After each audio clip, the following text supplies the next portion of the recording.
What's going on, guys? This is Logan from Audioholics Anonymous, and here is... Weenie Hut Jr. All right.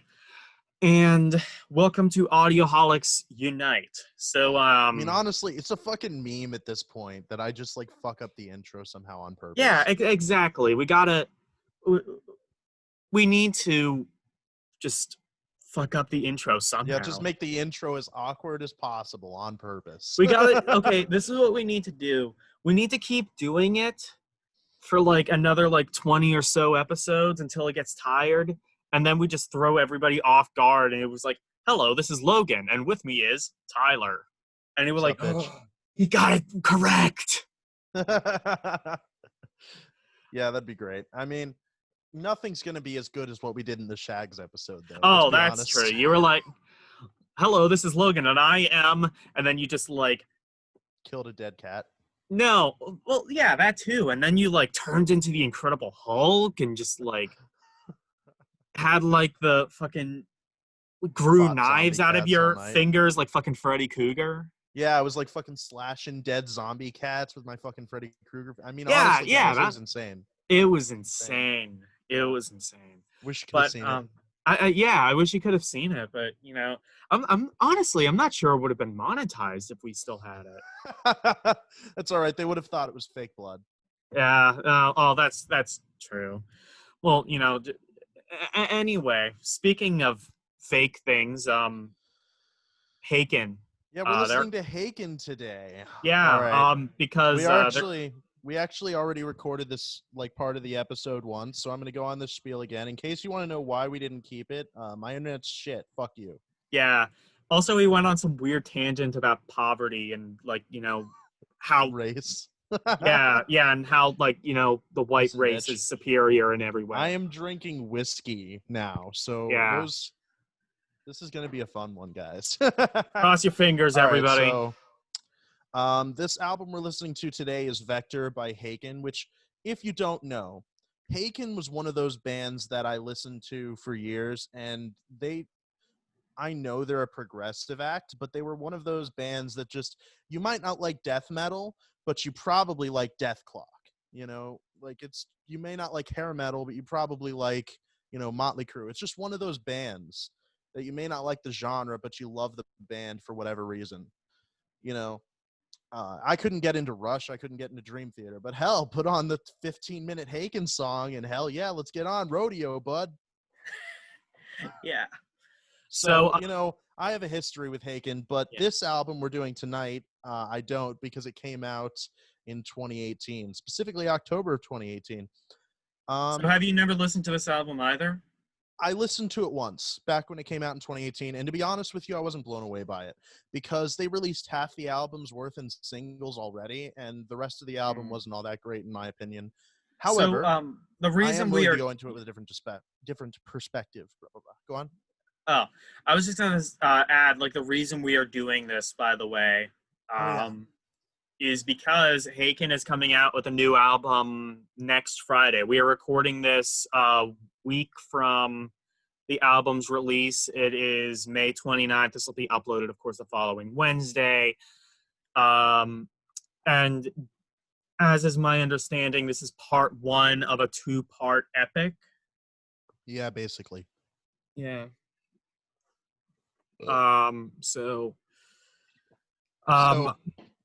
Essentially, yeah. I'm sorry, go on. I was just going to say my experience with Haken is I've listened to the Mountain album, which I really liked, and then I listened to another album, which I can't remember the name of, apparently on an ill-fated predecessor to this podcast, which I totally forgot we even did. But we had like two albums. One of them was Rolling Stone's Let It Bleed, which I picked. And then the other one was this Mystery Haken album, which he'll probably remind me what it was. Affinity, I think it was called, Affinity, right? Yeah. And I think I thought it was okay. Affinity is one of my favorite albums of all time. It's a very impactful album for me personally.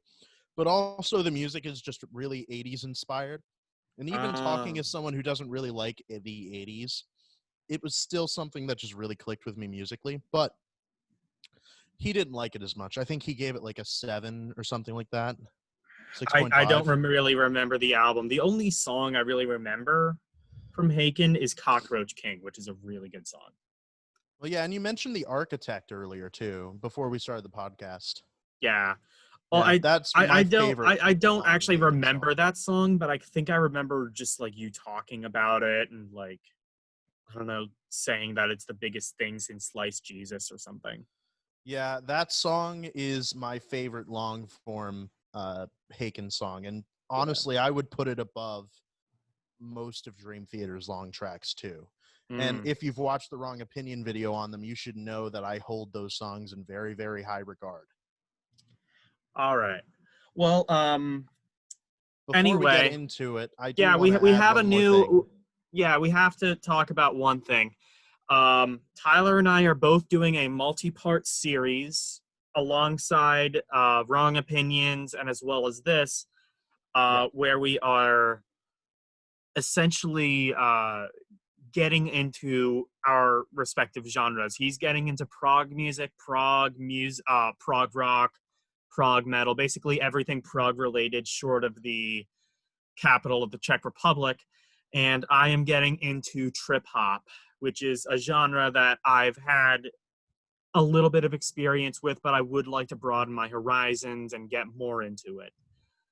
Yeah, I Um, mean, I'm not going to go too far into why I'm doing the series because you will see that tomorrow, Saturday the 30th, I'll be uploading the first episode. But essentially, what it comes down to is, as I said, I think earlier, I don't remember if it was in this take or the last take that alcohol's getting to me, but basically, Haken is a band I've always liked, regardless of the fact that they were proggy. oh, you said But that in this take. was that this take?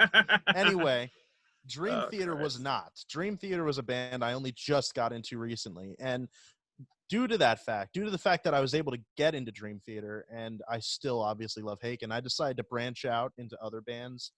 And recently, I have been listening to Gentle Giant, which is going to be the band I'm covering in the second episode. And, Haken is a band that has a shit ton of influences, like from acts you would have never heard of, from genres that you probably didn't know exist. But the biggest one is actually Gentle Giant, which I didn't know until I started listening to Gentle Giant and went, holy fuck, that sounds like Haken. So I did some research and I wasn't wrong. A lot of, like, one thing you'll hear in this album that Haken does a lot is they like to layer vocals with different harmonies and things of that nature and have some really interesting melodies going on. Gentle Giant, that is basically their entire act. Yeah. They like to add Uh, in all kinds of interesting instruments, and I'm I'm looking forward to hearing this album again for that reason. yeah, I'm so basically what we are doing by the time that this album is up, both of our first episodes will be out. His is on Dream Theater. Mine will be on the band. Mine is on the band Tricky. As of me recording this, I have already recorded the intro for it, and I want to finish it hopefully by tonight. But that's regardless anyway, because by the time that this this Audioholics Unite is uploaded, it will already be out. Oh, and before we get into the actual album, there is one last thing that I just thought of. So Logan earlier mentioned that we're covering this album as a part one because the next Taken album that's coming out in a week from today is part two. Yeah. So there is a story to this album, and I will be talking about it a little bit. It's nothing like the story from like Scenes from a Memory or anything like that. It's not Yeah. that in depth, but it's important to It's note that in depth this, enough to where they need to break it into two parts. but I will warn you ahead of time that the album kind of ends on like the climax, and that's, assumedly where the next album will start. So if it kind of feels like this album is missing something, which if I recall it did to me, that is why. I think Okay. the people who are listening to this podcast should do it in close proximity with listening to the new album. All right. Well, anyway, Another thing before we begin the album, I just have to give my usual spiel because, again, it's a meme at this point. If you want to listen along to us, I will have the link to the album in the description below or above, or in the next dimension, wherever YouTube decides to stick it next week. I recommend using AdBlock for the best viewing experience because, who wants to be interrupted by ads? Ads suck. Unless you're, working in advertising, in which case ads are great. Well, even then, ad is work then. Well, yeah, but, ads give you money, and money is good. Yeah, but, Turkey, he'll gives me money, and I still fucking hate going. All right. So without further ado, let me pull up Spotify. We are listening to Vector. Vector. Vector. I cannot roll my tongue. You can't roll your R's, you white American fuck. Says the white American fuck. I mean, honestly, you're whiter than me. At least I can roll my R's. Fuck you. And at least I know how to make an actual Spanish taco. That's a weird flex, but okay. No, okay. For those who don't know, or like those who are like, don't live like, close to the border, which I don't, but I've been to Mexico. Yeah, fucking this dude lives close to the border. I don't live close to the border. No. At all. We both live in the same area, but like Mexican tacos are nothing like the shit you get at Taco Bell. I rank Taco Bell as the absolute worst restaurant of all time. Speaking as someone who's been to Mexico and been in like legitimate Mexican restaurants within Mexico, I disagree. I think Taco Bell's still shit. What? Still the shit. What? Are you okay? Like, what part of Mexico did you go to? Cozumel. And like you're probably thinking I went to like a tourist trap. No, our tourist guide specifically led us outside of those tourist sections so we could go to like a legitimate Mexican restaurant. Actually, we'll have to talk about this when the album plays because I want to get to the album. But I have a funny story about going to Cozumel as well. Right. So let's do it. All right. 5, 4, 3, 2, go. iCarly theme song plays. I know you see that there's a show called iCarly and it was wonderful. Shit, dude, that was beautiful. I know. Everything I've ever done is beautiful. He stole that from like The Onion or some shit. I didn't steal it from what? The Onion's not that clever. Are you kidding? The Onion is the most clever satire site since... They used to be. Since Donald Trump's campaign website. Yeah. No, they used to be. Like, The Onion used to be legit. I mean, they still are. I mean, they put up some really funny shit. Yeah, sometimes. I think my favorite is Not The Onion. Like, if you're a fan of Reddit, go on r/Not The Onion. It's the stories that are so batshit insane that you swear they were from The Onion. Because, we kind of live in that time where, satire just sort of matches real life. It's sort of like, what they say. It's one of those things where imitates life. Yeah. It's one of those things where it's like, oh, Simpsons predicted Donald Trump winning. That's just sort of like by nature of it was going to happen anyway. How many episodes of The Simpsons have happened over 30 years? At some point, they were going to predict something major, like Donald Trump winning. Yeah. Even though I will say, like, they got the exact same map correctly, though.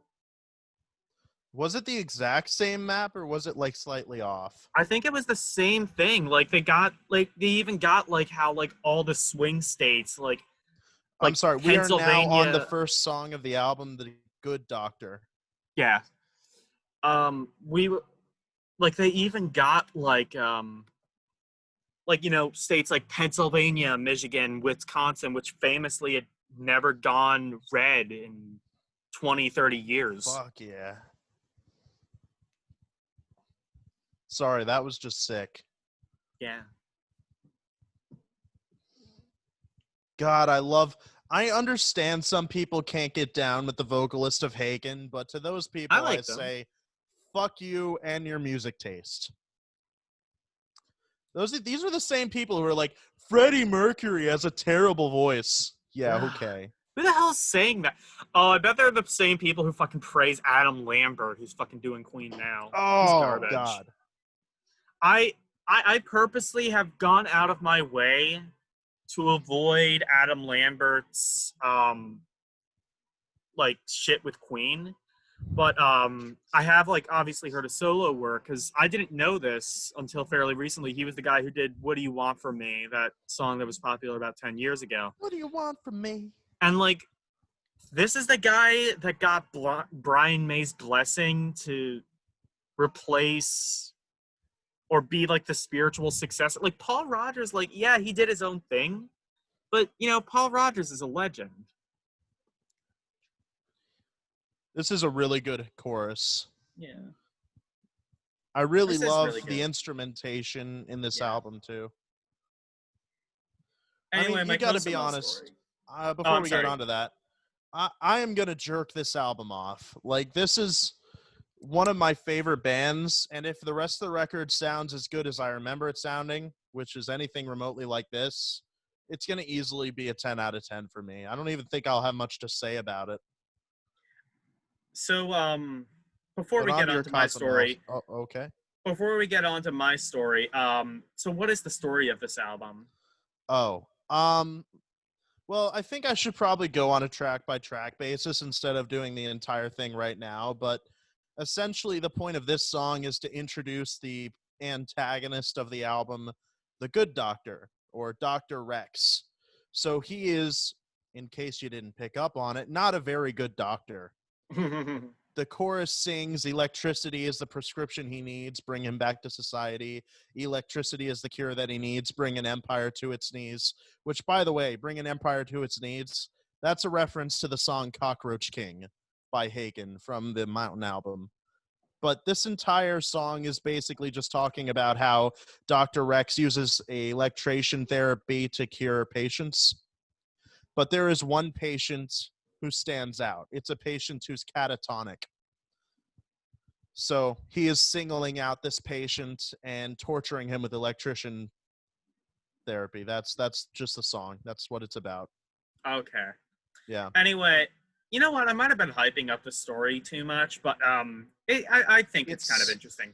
You know, the story of this album is kind of like a dumb 30s horror movie. That's the best. Yeah, It's like The Fly. right? That's what I describe. Yeah, I could get behind that. Anyway, to your story. So like my grandmother owns property down in Cozumel. Really? And I go down there sometimes. I went with an ex-girlfriend at one point, and we were swimming in the ocean alongside this place called the Money Bar. And just to interrupt you real quick, we are now on Puzzle Box. All right, keep going. And so like me and my ex-girlfriend were swimming out in the ocean. We were snorkeling, I think. And after we came out, I checked my phone, and there was somebody I knew from high school who was also apparently like on a cruise. Remember those? And she texted me like, "Hey, I saw you out in the water with your girlfriend." And I was like, "Oh my God." So she came over to where I was, like, after like she got out of the water, because I think she was swimming as well. She came over to where I was, and she there's a picture of us on Facebook somewhere.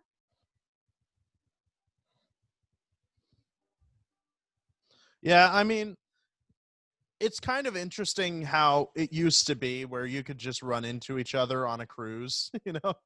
Yeah. Well, I wasn't on a cruise, but like she was, I guess. Oh, right, because you probably just flew down. Yeah, I just flew down because again, my grandmother owns property. I don't need to pay for Right. like resort stuff or anything. Yeah, yeah, I gotcha.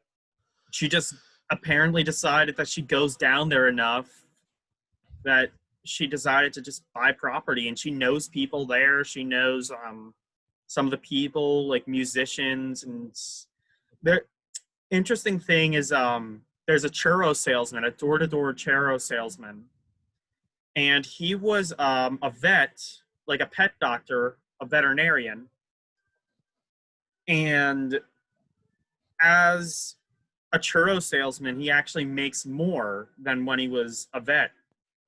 And like there's reasons behind that. It's basically like, a lot of the people there don't have a lot of money, and when you don't have a lot of money, it makes sense when you can barely take care of your own medical bills. You don't even want to bother taking care of your pet's medical bills. So a lot of times they just, let their Don't bring their pets, pet, yeah. yeah, either don't have pets or just let them die young, unfortunately. So this song is about that catatonic patient I mentioned from the last song. Now, he's in a coma. He's catatonic. He's a vegetable at this point, but his mind is still racing. So it kind of reminds me a bit of Johnny Got His Gun. It's kind of that sort of internal dialogue, him like questioning whether or not what he's remembering and seeing is real or if it's all in his head, if he's going insane. That's kind of what this is about. The puzzle box is his mind. Hmm. Like this sounds really cool though. Like the guitar is amazing. I would expect that from a band like this, but it's Yeah. still worth noting regardless. This is the only band that I have ever really gotten into that could be called genty. I will Yeah. look into some of those bands more in the future as I get more into prog. I think I have Between the Buried and Me on my prog list, which I believe is more of a genty band. Maybe that's what you need to do next, getting into gent. Maybe. I really want to get into, not that I've decided this yet, but I think I'm going to try and get into instrumental metal or instrumental rock. Yeah. Because there's so many good instrumental rock and metal bands like, the Aristocrats, The Animals as Aristocrats! Leaders, Polyphia. There's so many good ones. I don't know if I can get 20 of them, but it'd be cool. Yeah. Well, this is actually a 20-part series. So, assuming all goes without a hitch, this will be about 5 months process. So, you got some time to think. Yeah, about 5 months. I mean, we plan on uploading every episode once a week. So you figure that's Assuming 20 everything goes as episodes. planned and assuming, like, Yeah. there aren't any errors in recording. Yeah, so once a week, 20 weeks, 5 months, That's the math for those of you who are too slow to figure it out. Yeah. I'm looking forward to doing it just because it's something that'll keep me busy. I'm always looking for an excuse to get into new bands and listen to new interesting genres of music, and prog is one of those genres that I've always wanted to get more into because I am about as elitist as you can get. It should be perfect for me.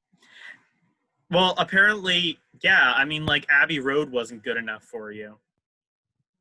I don't know. That album has sunk on me more and more as time has gone on. There's some of the most truly stupid music I've ever heard on that album.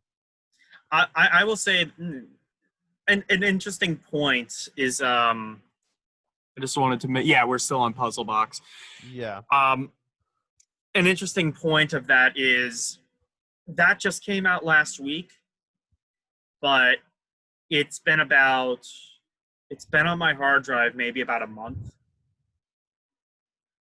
I think it hasn't been that long. Maybe like 3 Yeah. weeks. Yeah, a couple weeks, because I think it was like, the beginning of May whenever we recorded it. Something like that. I think I even said at the time, like, I liked Octopus Garden, but Oh god, it's so fucking stupid. I Yeah. Want You, She's So Heavy. It's fucking dumb. Here Comes the Sun. Terrible song. Come You Together. know, Annoying. it's one of those things where like not everything needs to be profound. I mean, I get that, but like in the episode, I said it was a 10 out of 10 objectively, and what did I say personally? 10 out of 10 also? I don't No, remember. you didn't. I think you said like I don't know if you said what you thought personally, but like you made your opinion pretty clear that you didn't really like the album. Yeah, I think as the weeks have gone by and I've revisited it a few times, I can say I like it even less. I Oh, actually don't think it's a bad album, but it's not a great one, in my yeah. opinion. And this is coming from a guy who doesn't really like the Beatles. So take my opinion with a grain of salt. I've listened to the White Album and I liked half of it. I listened to Magical Mystery Tour and loved almost every song on it. I mean, how many people say that? Yeah. Well, I like pretty much every song off of that album too. I think Your Mother Should Know is probably the weakest off that album, but otherwise it's good. I've only listened to it once, but Yeah. it was the best Beatles album I ever heard. I just now figured out that this pen has like a little rubber thing and it can like control touch screens. Wow, you didn't know that? Well, I knew that those pens existed. I've had a couple. I just didn't know this one did it. It's pretty Yeah, oh, cool. and also Sergeant Pepper. That's a That's good an album album too. that I listened to like 2 or 3 times. I don't like it even as much as I like Abbey Road. I just cannot get into. I'm not even going to sit here and say I think the songs are stupid like I do with Abbey Road. I just can't get into it for whatever reason. All right, we are on Veil right now. One of the things I hope to get out of this prog venture is maybe after I'm done with it, I can go back and listen to some of the Beatles albums, and maybe I will have kind of like a greater appreciation for it. Yeah. Because like the Beatles were kind of like the first progressive band. Yeah, like there was a guy, I can't remember what his name was, who kind of made this similar argument. Oh yeah, I think Mike the Music Snob, I think, was the one Might that have made the been, video yeah. on it. But I don't know if I would say they are a prog band, but They laid the groundwork out for bands like that. I mean, technically, definitely. it like you know, I actually said this in my intro. Prog is such a narrowly defined genre. It's like such an all-encompassing. Like Beethoven, Mozart, Bach, they were all prog because they didn't really have like time signatures and things like that, or they were always changing. No, they had time signatures. That's something going back to the Baroque era, I believe, is when it was really invented. The whole system. Yeah, but like you know, you listen to like classical music, it's all just all over the place. That's when Fuck, they that were was really, heavy. huh? I said, fuck, that was heavy. Yeah, And then right into this soft section. God, I yeah. love that about Haken. I love how they can just seamlessly go right into the soft stuff with like the heaviest shit you just heard. Oh, I'm sorry, what you were saying. They're just so talented. Okay, a little bit of fun facts about Haken. They actually were going to form in, I think, 2002. But they decided to take 6 years to get better at songwriting, get better at their instruments, and they literally just dedicated themselves to that. And then when they came back in 2007, 8, and released their first EP and their debut album, you can hear it. These guys put in the work to get technically great at their instruments. Are these like are these guys like really popular like in prog No. circles and shit like Oh, that? yeah. Oh, yeah. Like, everybody who is involved in progressive music knows who Haken is. Oh, because like I've never heard of these guys apart from you. You're the only person I've ever heard of who's ever mentioned them. Outside of prog spheres, they are not at all mentioned. That's That makes why. sense, but They're like yeah, Candlemass, only like the yeah, niche genres. yeah.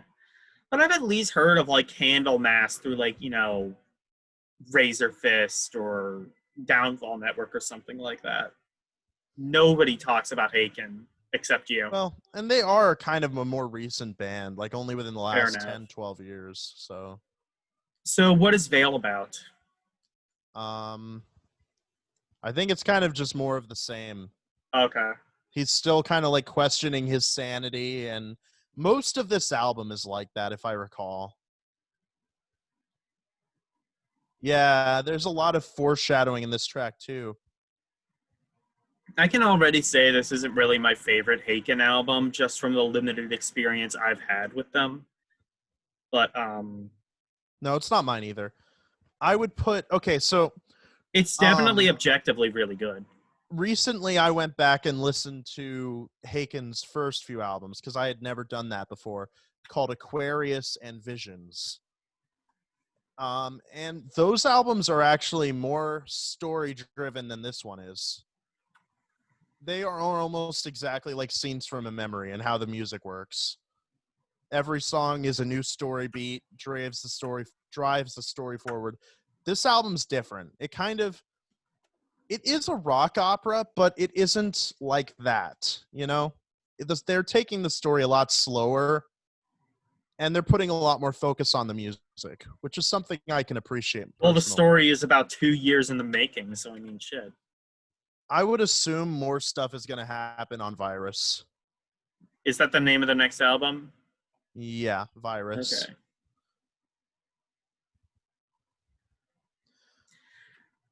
I mean, objectively, this is Tool for me. Like, a band I can never really get into, but objectively, I can't say anything bad about them because there really isn't anything bad about them apart from it's just not my thing.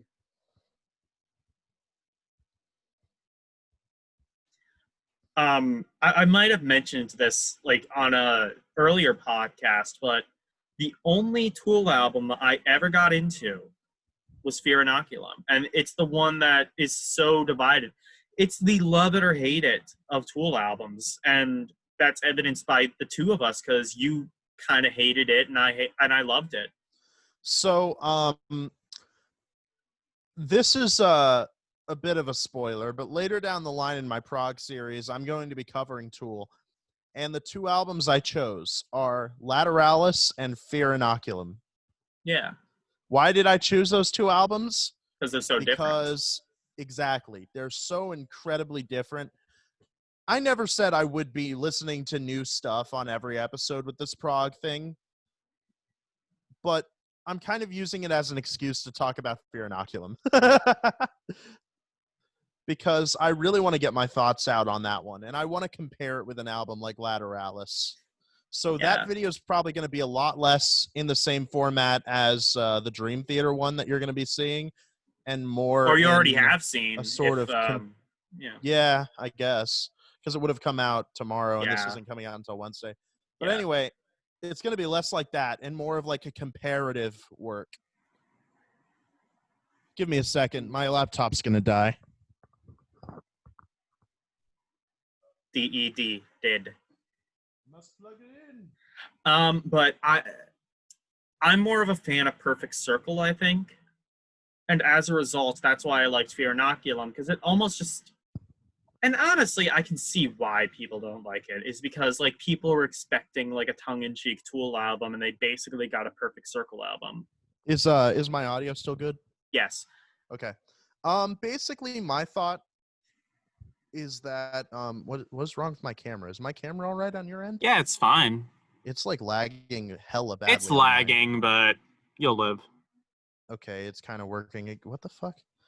Anyway, as I was saying, my basic problem with Fear Inoculum, and I listened to it twice. Once the night it came out, and once like a few weeks later.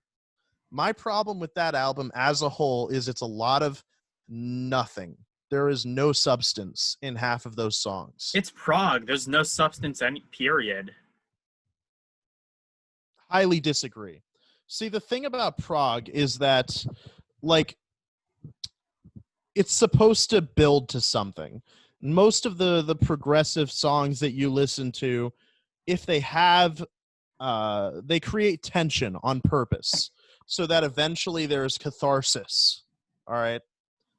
And I'm kind of just talking through what I understand about music theory because I am in my beginning stages of learning it. But what you can do with music is you can build tension by using dissonant dissonant notes, weird melodies, and even just doing something as simple as repeating a chord progression over and over again and then doing it one last time but not resolving back to the first chord and leaving the viewer open. The problem with Tool is that they keep building and building up to that, and they keep adding tension, but they never resolve it. It never builds to anything. There's no big chorus. There's no awesome, like, heavy instrumental break. It just never stops being a jam session. And that's my biggest problem with it. It just sounds like a glorified jam session with no musical forethought, no direction. So I guess I should. Are you finished or? I'm done. That's basically Okay. my problem with it. I just didn't want to interrupt you. I should clarify my definition of substance, because I don't know how he got into music, but I got into music through pop. You know, maybe not something I'm particularly proud of, but you know, it shaped me into who I am.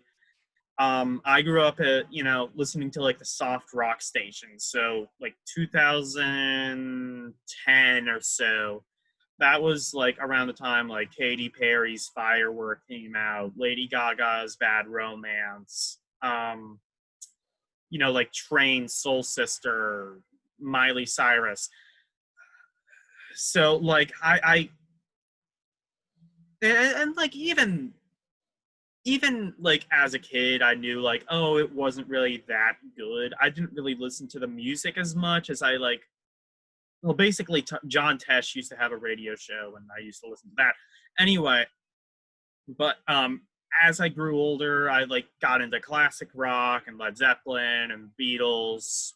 Beatles were like one of the first bands I ever listened to. I mentioned that before, definitely on the Abbey Road podcast. And then like Gotta later say on, real quick, I love this solo. This is a fucking fantastic solo. Oh, it is. Yeah, I'm hearing it now. But anyway, like I got into rock, I got into metal. Eventually, I would get into like folk, and well, now I'm trying to get into trip hop. And when I think of substance, I think of something memorable. And because of my pop upbringing, I think of memorability in terms of hooks, almost like repetition. And I'm not saying like songs without that are bad. I'm just saying that me personally, that is how I am. That's how I remember music. Like if somebody says like, "Oh, Ben Folds 5," they were like they were the "Each is a brick and I'm melting slowly" band. Like, and Dream Theater technically has Pull Me Under, and as far as I am aware, not much else in terms of that level of memorability. I'm not saying Dream Theater is bad. I actually fairly recently, with Tyler, listened to Metropolis Part 2, and I think objectively it's a 10 out of 10 album. In fact, personally, I would say it's a 10 out of 10 album.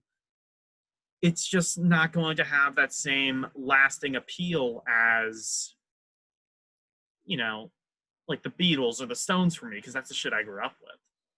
Right. Yeah, and for me, I guess I have a more loose definition of substance. For me, it's more personal. Like, okay.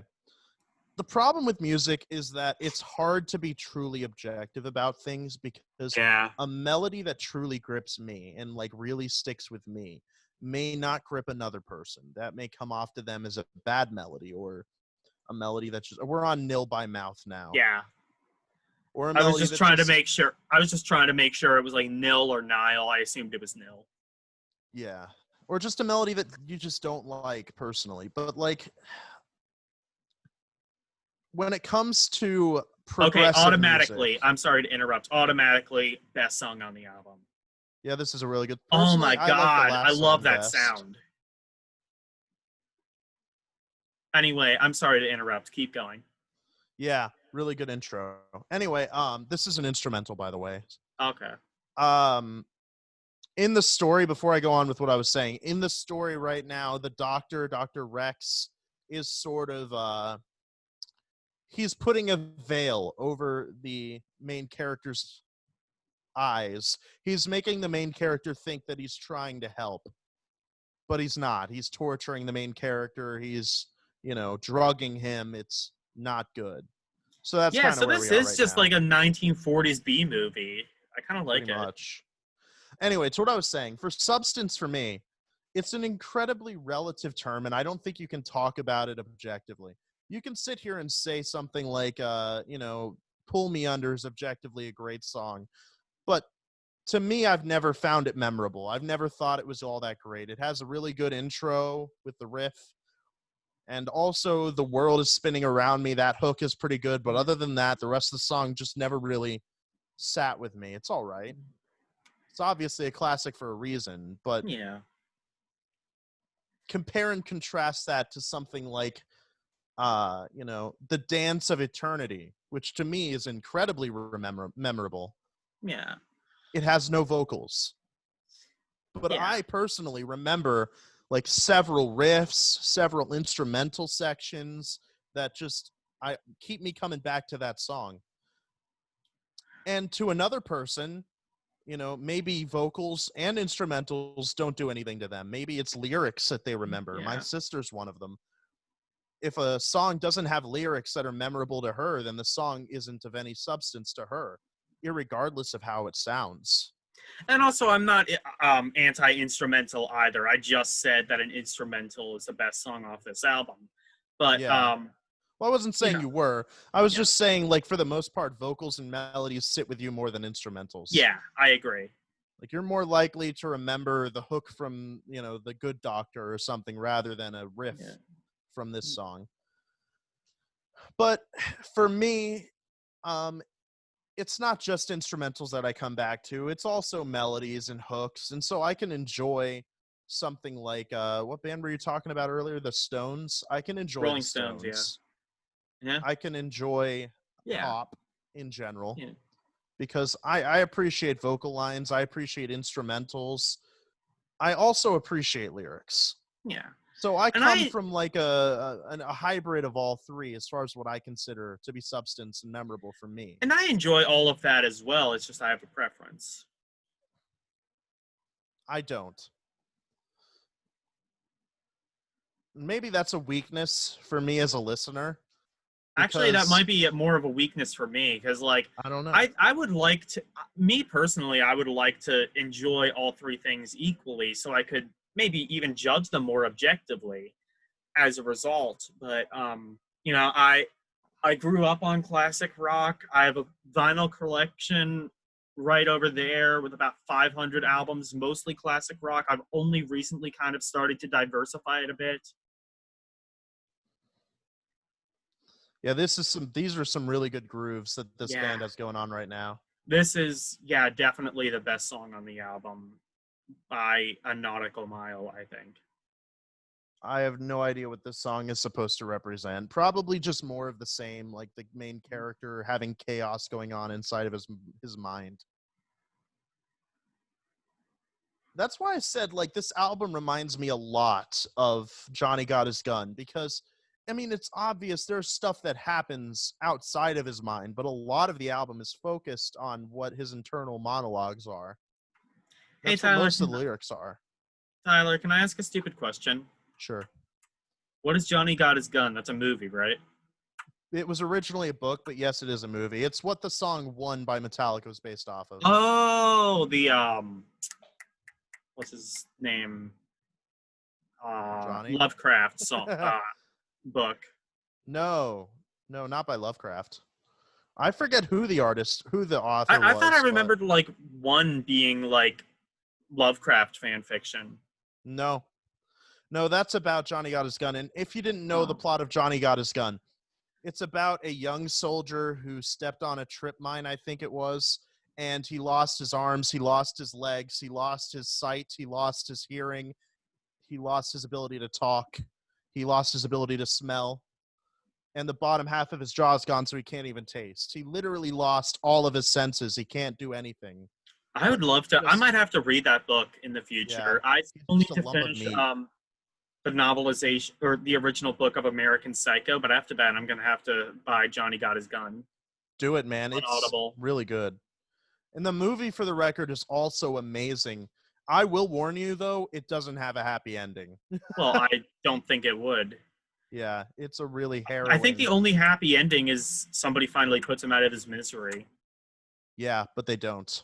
Oh. Well, spoilers, but yeah. Oh, well, thanks. Tyler, I I'm will the forever be worst. mad. I will forever be mad at Tyler because, like, he accidentally spoiled one of my favorite video games that I still have yet to beat. Okay, but you probably don't even fucking remember who I spoiled it as. You told me it was, like, the guy who was, like, your Facebook profile for a while. Yeah. Yeah, but you don't even remember who that is. So. Avicii or something like that. Oh, you do remember. Wow. Holy shit, was that right? No, it's Adachi, but you were close, which shocked me enough. We are now on Host. Okay. This is it? one of the Whoa. more unique songs on the album. Wow. I mean, I guess this will be a good intro for when I listen to the album later tonight. This is trip hop as fuck. Yeah, actually, trip hop is a big influence on not only Haken, but Gentle Giant. What? Yeah. Gentle Giant, they're from the 70s, though.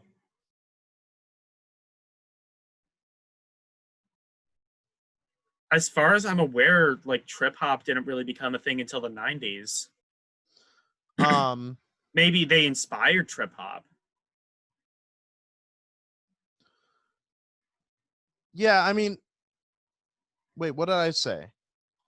You said trip hop you said trip hop inspired Gentle Giant. Oh, I'm sorry. No, other way around. He's drunk. Yeah, no. Gentle Giant kind of inspired trip hop in a few ways because they actually do some weird ass electronic shit in their music. I think And that's weird for a 60s or 70s thing. Yeah, whenever you post your review on Gentle Giant, I'm gonna have to go back and check them out because they were a band that like I don't really have an opinion on them because I barely listened to them. I listened to them for like a tiny bit. I'm like, okay, fine. That sounds a little bit weird. It's not really my thing. I'll move on. I could totally be wrong though. I don't know if it's your thing or not. They're such a weird group. Yeah. Well, I mean, I'm willing to like try new things. I kind of, at least if it's as unique as that you say they are, I think I won't at least regret listening to them. Yeah, probably. I think they'll be one of those bands where you're like, well, I'm glad I listened to them. It was enjoyable, but I will never listen again. Yeah. That's what I think you're going to come out of it with. But I mean, I can also see him coming out of it. That was just bad. That was just a bad album. I can also see that. Know. Because it's so weird. I'll listen to it on my own time, and maybe on a future podcast I'll listen to In a Glass House. Okay. That's the album I would recommend. I'm not going to say it's the most accessible album, but it's the one I started with, and you'll hear my thoughts on it in the video. But little bit of a spoiler, I was so weirded out by it originally when I first heard it, and I'm sure you will too. But yeah. Speaking of weird shit, what the hell is going on with the synth? Yeah, this is one of the things I love about Affinity. They do stuff like this so much more. You know what? This might be like a tie with my favorite song because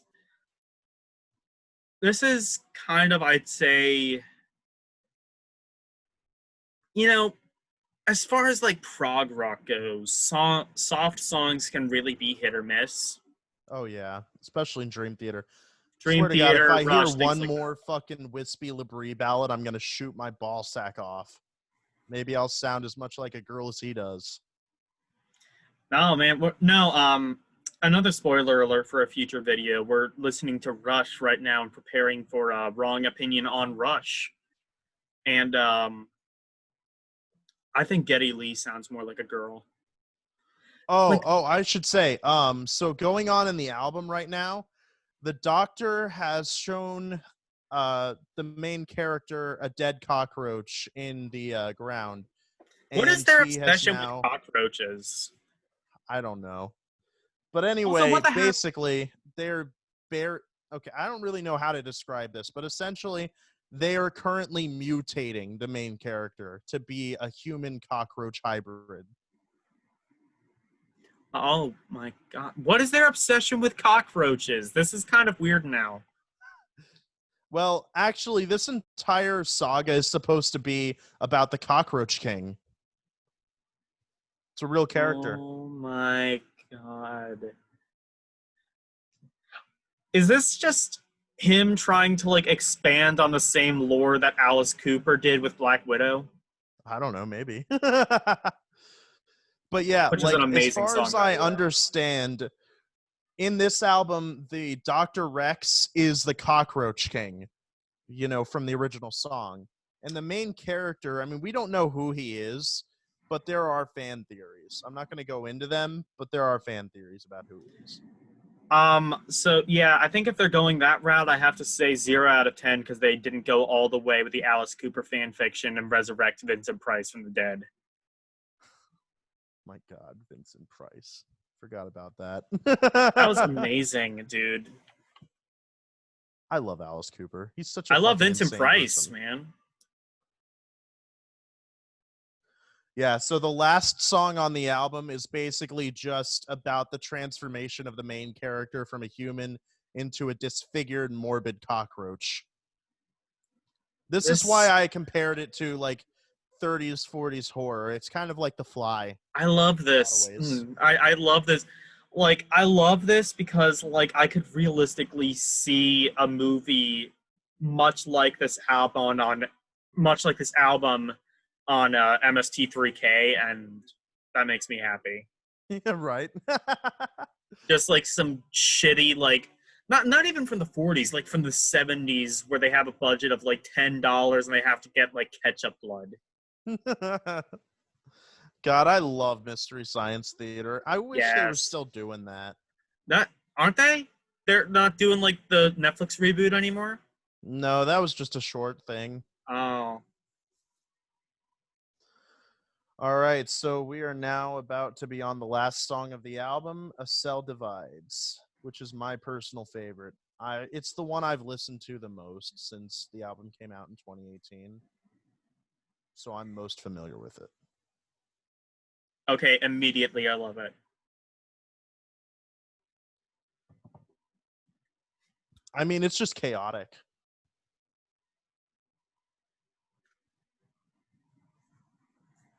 Okay, immediately this is my favorite song off the album. Yeah, so I'll talk about it in the chorus, but the insect comes alive. Is The alive? amber falls away. The vector strikes. This entire song is about his mutation. Is alive? Hence the title, A Cell Divides. Is alive? Is alive. It's alive! Sorry. It's alive! Was that what? Bela Lugosi was in that movie? I can't remember. Or was that Dracula? No, that was Dracula. Yeah, I think so. This is the hook of the song. It goes, it's the beauty and the flaw, the grace of imperfection. Now I'm twisted out of form by unnatural selection. So essentially, this is the main character coming to terms with the fact that he is now a fucked up, deformed, half cockroach, half human hybrid. I mean, how would you think about it if you were a fucked up, deformed, half cockroach, half human hybrid? Cockroach. You know what? I would go around scaring all the stupid, like, weird girls. Like, oh, you're scared of regular cockroaches? How about a cockroach hybrid? Cockroaches seeming pretty fucking tame right now. Normal. I would just follow Haken around, constantly singing the song Cockroach King. Tantalized and not even good. I would fuck it up. I would hold the government hostage for $1 million. Why can I see that being a cartoon? Just like a fucking cockroach man holding the government hostage. I'm It needs really to being happen. affected by the alcohol right now.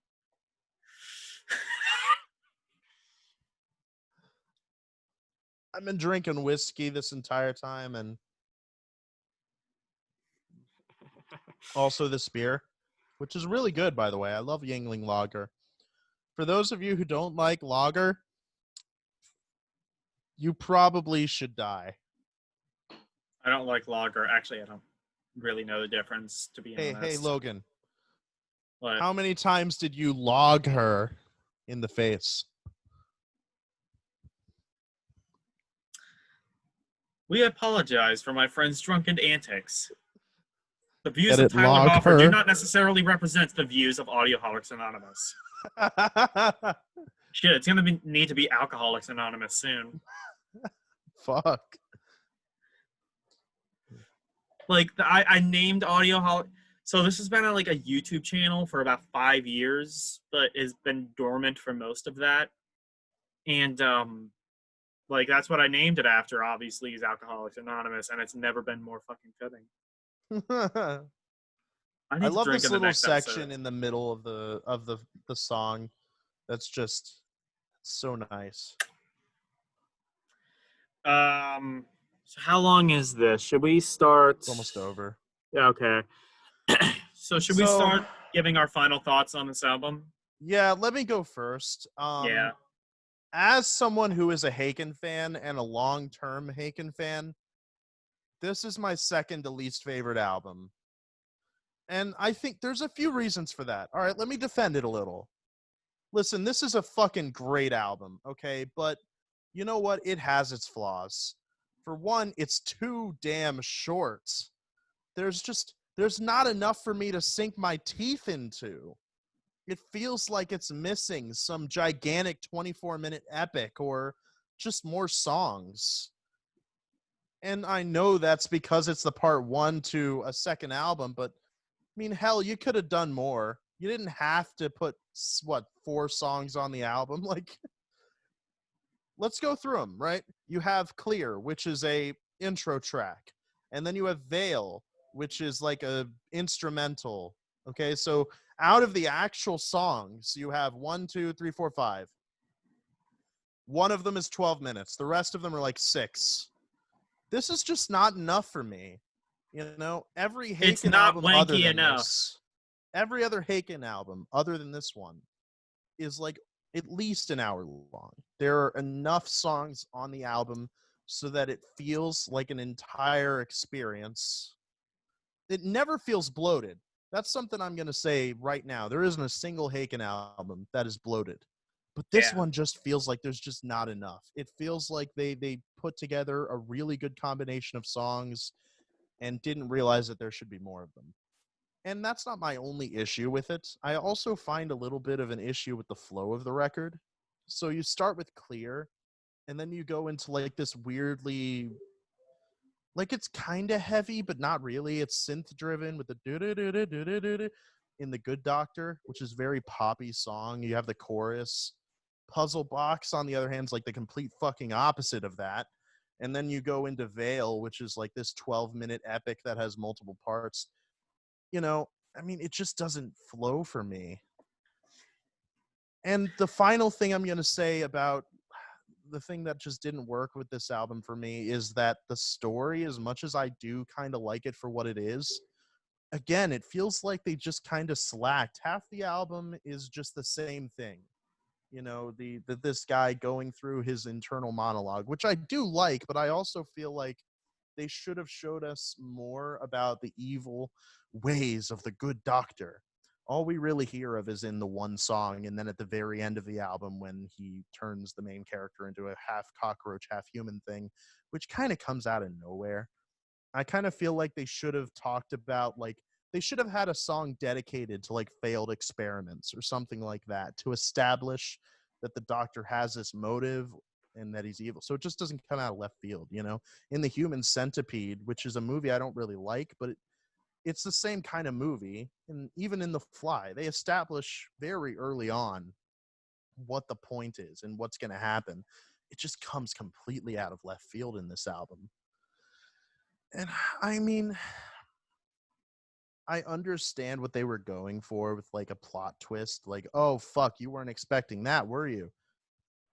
I kind of Not was. You're not M. Night Shyamalan. You're not M. Night Shyamalan. M. Night Shyamalan isn't even M. Night Shyamalan anymore.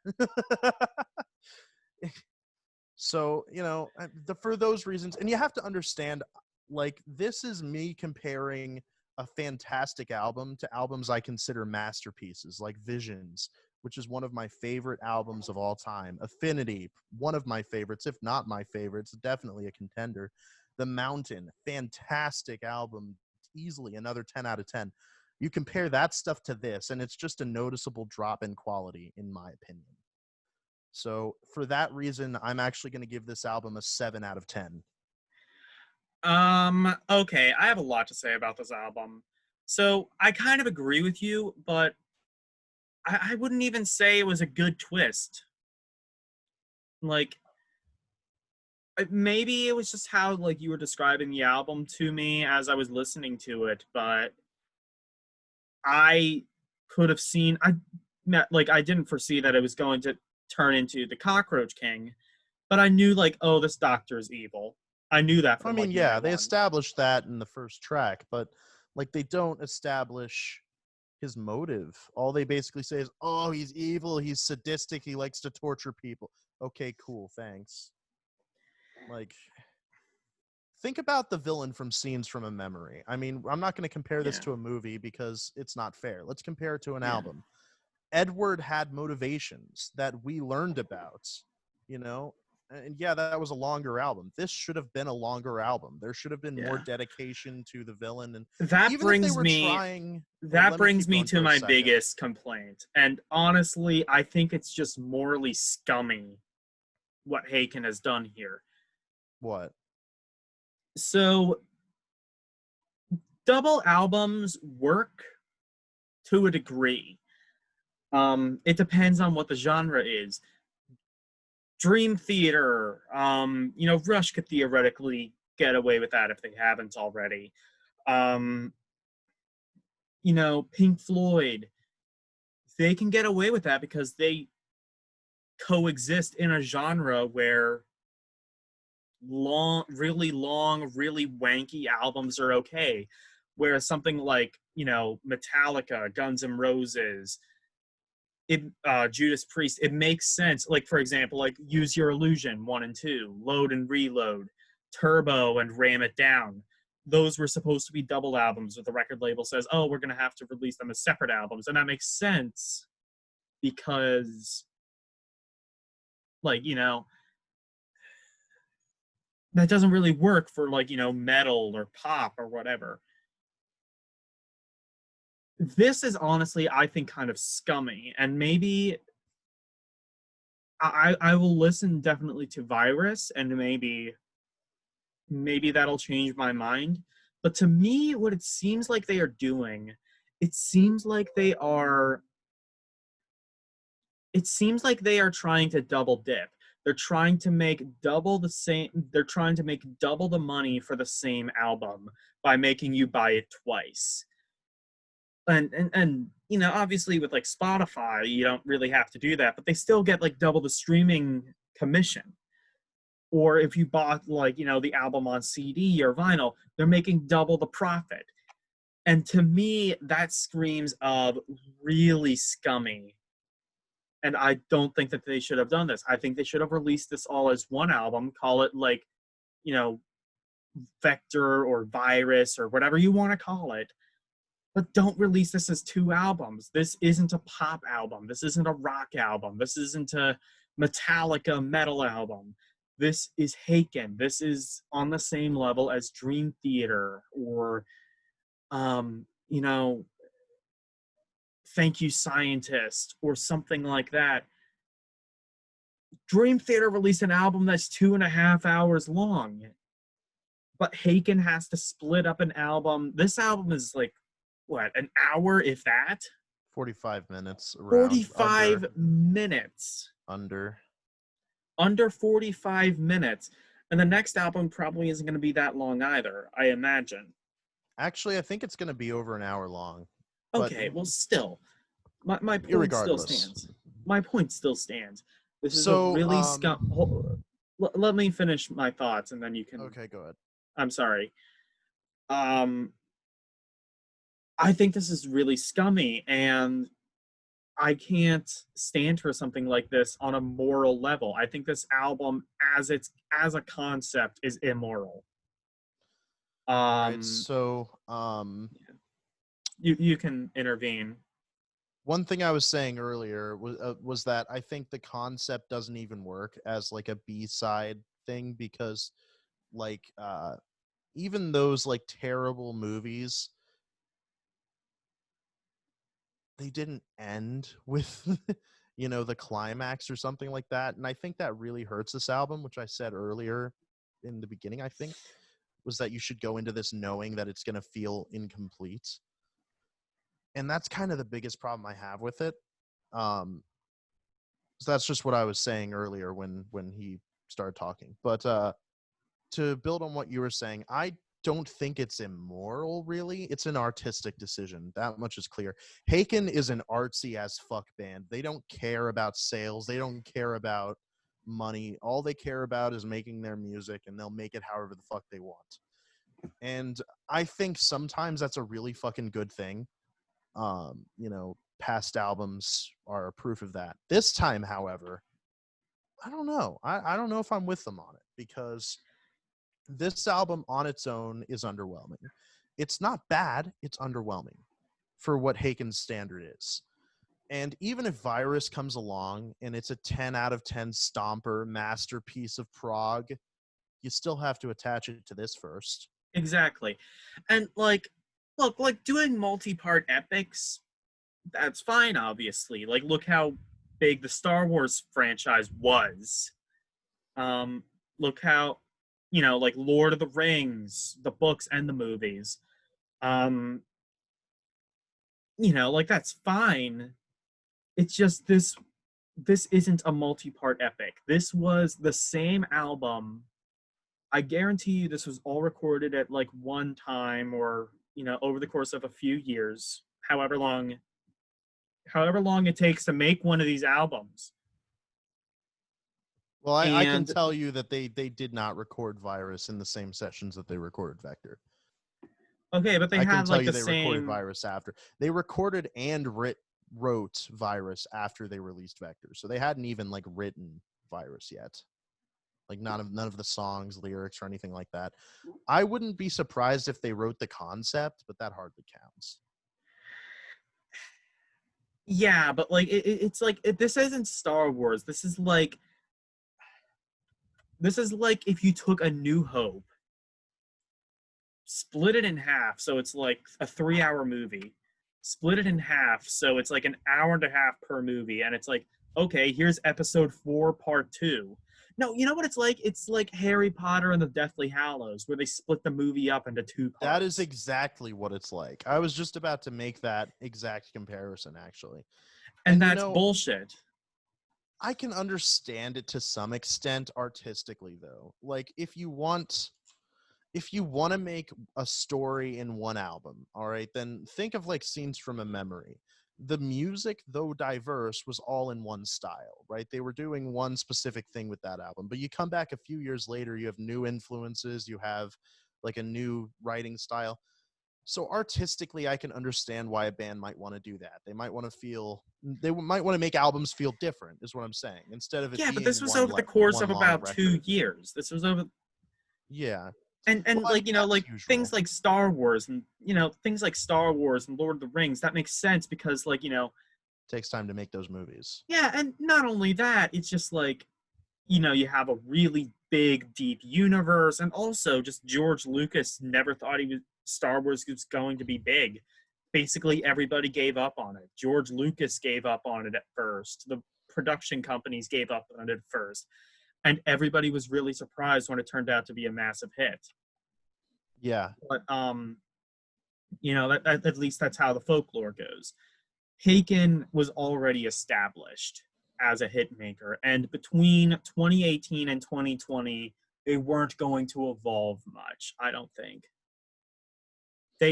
You don't evolve much in 2 years unless, Well, to contradict you, go back and listen to Affinity. That was released 2 years prior to Vector, and I promise you, they sound like two completely different ends of a spectrum.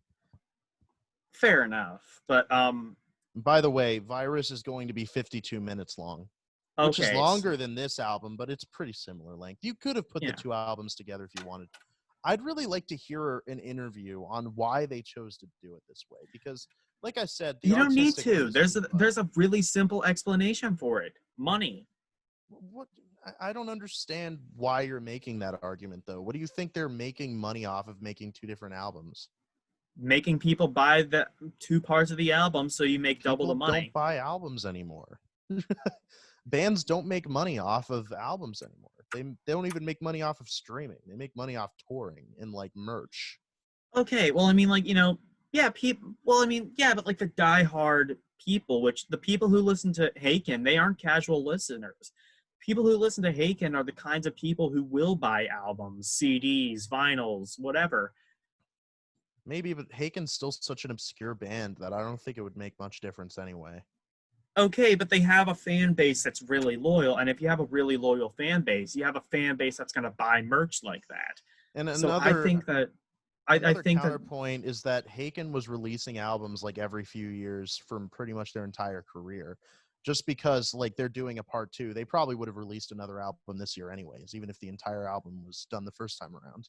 Okay, I don't have a problem with that. I mean, like, fine. That I obviously don't have a problem with that. I just think that this is extremely greedy, and I could be proven wrong. Maybe you're right. Maybe this wasn't a completely, kind of cash cow thing to do. I just think that it is. I think that there is no other reason that you would release two parts of an album. You would release one unfinished album and then wait 2 years to release the other half of the album, unless it was money. I don't know. I personally think you could have put the two albums together if the other one's only 52 minutes long, because, this album's like, what, 45 minutes long? I mean, that would only be like an hour and 30-minute album. That's like your standard Dream Theater record anyway. So right. Maybe now, a little longer. Now, with all of that being said, I will get to the positives of the album. The instrumentation is really good. The vocals are really good. Everything about the album, besides the story and just the overall reason that it exists, is fine. I will say you probably shouldn't hold, even if you're right and it is just a scumbag move, you shouldn't hold that against the album itself, though. Yeah, I'm not holding it against the album. I'm like, but I am agreeing with you that all the problems you listed with the album, along with mine, are valid. Yeah. Like the story, even if this was, both parts of one album, you're right in that they don't really establish the character all that much. It's just like, ooh, he's evil. Pretty much, yeah. And I mean, like, the lyrics are good. It's just... He's evil just for the hell of it, because, we have to have a villain. Evil scientist. Oh. Ooh. I mean, okay. You know what? After thinking about it a little bit, as we've been talking about, I think 7 is too harsh. I'll move it up to an 8. That was kind of like an instinct just because I was really annoyed by the ending. But, like, fine. 8.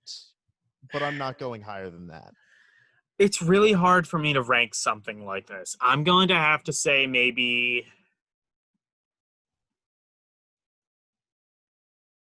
I don't know if I want to. My gut instinct was to give it an 8, but like the more I thought about it, the more I wanted to give it lower. But I'm just gonna stick with my gut instinct and also give it an 8. Because I think that's what it deserves. I mean, like, yeah. it has its issues conceptually. Musically, it's brilliant. Lyrically, it's amazing. It's just the concept and the execution of the concept. I would give it, objectively, I would give it an 8 with the caveat that if I were ranking it personally, I would give it a 4 for all the reasons that because, like, I can't defend scumbags. I can't, because I'm pretty sure that's what it is. And But if I am assuming you're wrong, wrong, assuming you're wrong, assuming I though, am wrong, I will, up it higher. That 8 out of 10 I think is firm, but objectively, but I will, improve my personal score a little bit higher. I just don't think Haken, assuming I am right, Haken should not be rewarded for this. yeah, I don't know. Well, I think it's bad to assume that they were doing it just based on greed alone, because Well, I've like, read what other enough reason can you give interviews. it? I mean, the artistic reasons that I said earlier, but I mean, I've read interviews. I've read like the AMAs. They really regularly interact with their fans on their Reddits. You know, they're really personable at shows. I don't know if people like that would really be your day-to-day money grubber. Like, when was the last time you saw fucking Gene Simmons do an AMA or like interact with his fans at all, He probably or has. I just don't remember. be personable at shows, or I'm not like, like that and like the things hardcore he into. says in interviews make it really obvious that he's just a money grubbing asshole. But if you ever read Yeah. interviews with the guys from Haken, it's just they're just dudes who love the music. So for me, based on those reasons, I find it hard to believe that they are doing it for money. But Logan hasn't read any of those interviews. He hasn't seen those AMAs. So he's coming at it from kind of like an outside point of view. So, you know what? I will assume that you're right, and I will give them the benefit of doubt. Objectively, 8 out of 10 still. Personally, maybe like a 6, because like Yeah. still, it's not entirely my cup of tea. And I would also say that the 8 out of 10 is objective for me too, because personally, I've only come back to a few of these songs over the years that this album has been out. And after listening to it again tonight, I will still only come back to the same few tracks that I came back Yeah, to I will never before. listen to this album again unless he The makes good me. The Good Doctor is a really fucking great song. I loved it when it came out, and I still love it. Veil is just a song that has never clicked with me. It's a song a Really, lot because of I people think love. Veil. Wait, no, Veil was the. It's the No, wrong yeah, one. no. Host was the song that I really liked. Veil just never The clicked with me. I don't last know why. like 3 songs were like the The best highlights ones. from me. Host is another one of those songs that I enjoy in the moment, but I will never go out of my way to listen to. Nil by Fair Mouth enough. is another one of those songs. Puzzle Box is really good, and I have come back to that a lot. And A Cell Divides, I've said before, is my favorite song on the album, and I come back to that song regularly.